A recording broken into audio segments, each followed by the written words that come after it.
Լիլիթ Համբարձումյանի այդ հայտարարությունը փաստորեն նշանակում է, որ ընդդիմադիր դաշտն ամբողջությամբ,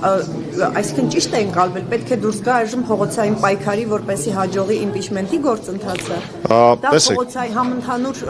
կոչ էր ընդդիմությանը դուրս գալ փողոց։ Նորից ասեմ, իմպիչմենտի գործընթացը ինքնին ենթադրում է փողոցային պայքար, կարծում եմ դրանում բոլորս համակարծիք ենք։ Ես էլ եմ բազմից ասել, բոլորն են դրա մասին ասել, այդ թվում նաև նախագահ Սարգսյանը, այդ թվում նաև Դավիթը, բոլորը։ Մենք արդեն տեսնում ենք, որ կեղծվում են ընտրություններ, արդեն։ Այդ կեղծումները ձևակերպվում են որպես արտաքին ազդեցության դեմ պայքար, այդ կեղծումները դրսևորվում են հիմնական դերակատար քաղաքական ուժերի ղեկավարների կամ առանցքային դերակատարների ապօրինի կալանքով, սկսած պարոն Կարապետյանից, շարունակած Խաչիկ Գալստյանով ու մեր բոլոր ընկերներով, էլի հատառած չթվարկեմ, ի սկզբանե ներողություն եմ խնդրում, որ բոլորի անունը չեմ տվել։ Հիմա ո՞րն է ավելի լավ։ Պարզ եմ ասում։ Փորձել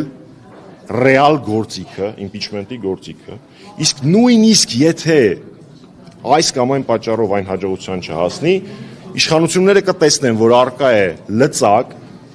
փողոցային պայքարի, փողոցային ակտիվության տեսքով, որը իրենց գուցե հետ պահի այս կամ այն անօրենությունը, այս կամ այն կեղծիքը, մինչև ժամանակ կամ ընտրություններից հետո իրականացնելու համար։ Կարծում եմ, այստեղ երկար քննարկման առիթ չկա, դա լավ բան է թեված։ Պարոն Մամիկյանյան, ես ճիշտ լսել եմ, հեսա կպատասխանեմ։ Պարոն Մամիկյանյան, այսինքն